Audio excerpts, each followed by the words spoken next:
Hey everyone, welcome back to Corporate Decoder. Today we are diving into the world of accounting firm musical chairs. That's right, someone got fired, someone got hired, and we're here to spill the tea. This company, TRANSCAT, just switched their accounting firms, and there's always a story behind that. We're going to decode why they made this change, what it means for their financial reporting, and whether you should be worried before we get started. If you appreciate getting straight insights from corporate documents, make sure you're subscribed. We also have a Discord community linked in the description below. Come and chat with us. Okay, so TRANSCAT filed what's called an 8-K. Think of it as an oops, we forgot something report.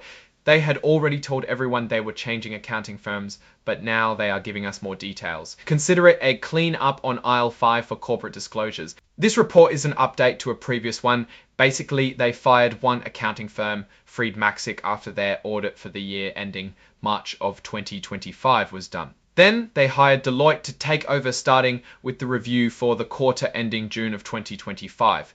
This new filing is to tell us the exact day that Freed Maxick was dismissed and to update something called Item 34 DAT changes in accounting firms.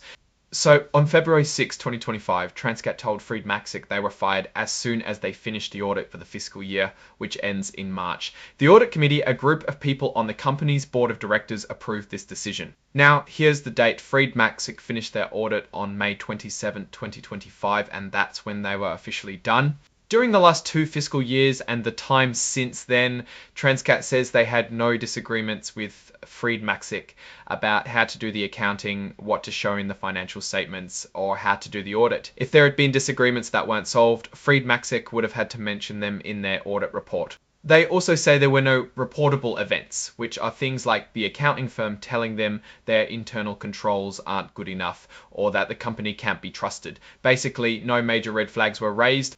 The audit reports from Freed Maxick for the fiscal years ending in March of 2025 and March of 2024 didn't have any bad opinions or disclaimers. They weren't worried about anything with the company's books, the scope of the audit, or the way the company does its accounting. Same goes for their opinions on the effectiveness of internal control, so that's good. To make sure everyone's on the same page, TRANSCAT gave Freed Maxick a copy of what they were saying and asked them to write a letter to the SEC agreeing with it. That letter is included as Exhibit 16.1 so everyone can see it for themselves. TRANSCAT hired Deloitte as their new accounting firm, starting with the quarter ending in June of 2025.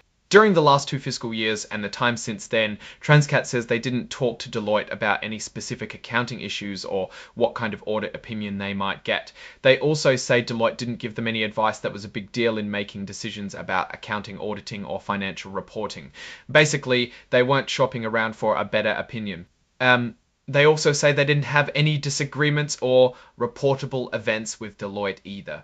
This is another sign that there are no hidden problems with the company. We also have a copy of the letter from Freed Maxick. This is just a formal confirmation that they agree with everything TRANSCAT said about why they were fired. It's all very polite and professional, of course. Now, for my take on this situation, usually when a company switches accounting firms, it can be a sign of trouble. Maybe they didn't like the old firm's opinion, or maybe they're trying to hide something. But in this case, it doesn't seem like that.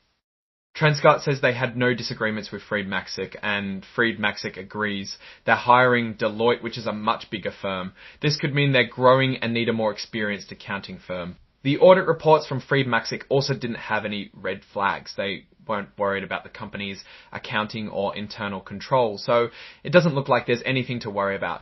One thing to note though is that Deloitte is probably going to cost more than Freed Maxick. Bigger firms usually charge more for their services, so TRANSCAT will have to make sure they're getting enough value out of the new relationship. Overall, this accounting firm switch seems pretty normal. It doesn't look like there are any major risks or opportunities for the company. It's just something that happens as companies grow and change. Alright, that's a breakdown of TRANSCAT's accounting firm switch. What's your take on this? Do you think this is a good move for the company? Drop your thoughts in the comments. If this analysis was valuable, hitting that like button really helps, and subscribe for more deep dives. Don't forget to check out the Discord in the description. Thanks for watching. See you next time.